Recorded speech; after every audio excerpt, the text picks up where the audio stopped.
Jackson's MMA Series 14. Co-main event on 2 weeks' notice. So, taking a fight on 2 weeks' notice, tell us about that. Well, I was actually prepared.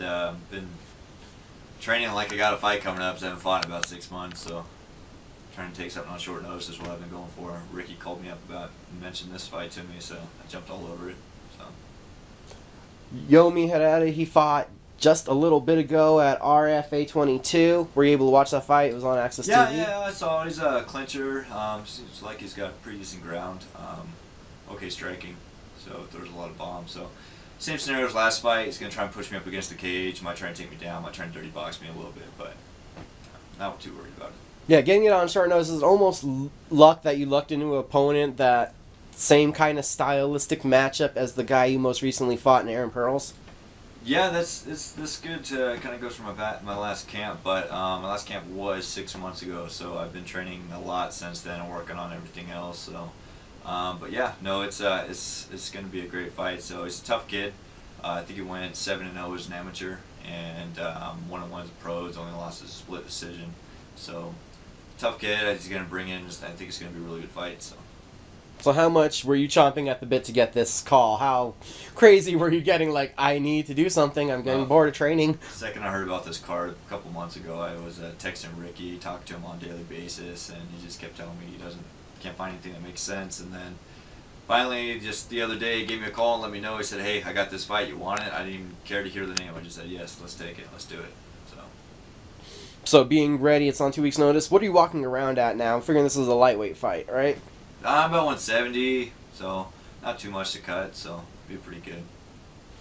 So, what have you really been focusing on in the last 6 months? Is it just an overall game because you had, no specific opponent, or was there one area you walked out of your last fight saying, this is kind of where I feel I need to improve?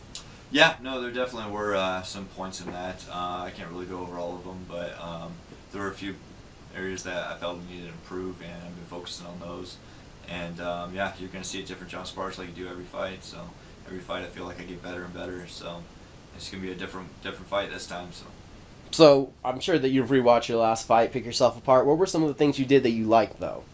That I did like? That you liked. My counter strikes were good. My defense against the cage was really good. I don't like to hang out on the cage.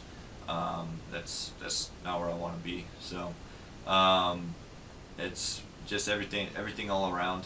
That fight never ever went to the ground, so there's not really much critique there. So, but my ground game is solid, and I train with the best in the world every day. So, not really too worried about any aspects in the area. So it's such short notice and everything. Does being in the co-main event even matter, or that's something that's not even time to think about? To be honest, I had no idea it was the co-main event until the other day, and I pulled it up and it said co-main event Jon Sparks, and Ricky's like, all right, when you get your interviews done. So I was like, all right, cool. So, but no, it's just another fight. So go out there, get the win, and just put on a good show for the crowd. So in the last 6 months, having time to be there and train, watching other people, is there any kind of philosophy changes or mental changes you've had towards MMA?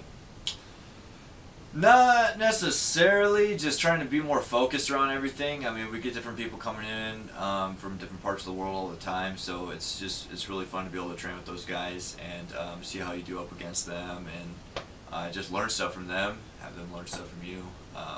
It's just a lot of fun just taking care of that. But no, yeah, everything's going good. So what's something you got to get done in this fight to make sure you get the victory? Just do what I do. Just stay focused. As long as I stay focused, it's gonna be mine. So. And how much of the lead up to this fight will be easier? It's in New Mexico again. It's just that short drive away. How much does that make everything easier for you because you haven't had to incur any big travels for any of these fights? No, it makes it a little bit easier. I mean, it's a lot nicer when you get to stay home and not cooped up inside a hotel room all day for a couple of days after weigh-ins. But yeah, no, it doesn't really make much of a difference. I'll go across the country to go fight. I don't care. It's not gonna make much of a difference to me. Got a message for the fans? Just stay tuned.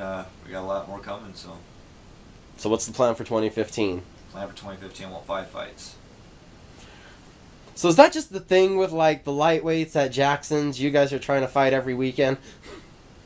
Not every weekend. That'd be a little overbearing for me. But yeah, no, I won 2015. I won 5 fights. I only had 2 fights inside 2014, and I thought 2014 was going to be my year. So I'm really focusing on making 2015 my year. So. Then who do you got to shout out to? It's Dexter's MMA. Everybody that helped me train. My boy John Justice, my coach for years and years. Greg, Jackson, Mike Wicklejohn for helping me out so much over these years. February 7th at the Buffalo Thunder Resort and Casino, Jackson's MMA 14. We'll see everybody up there. Thank you for the time.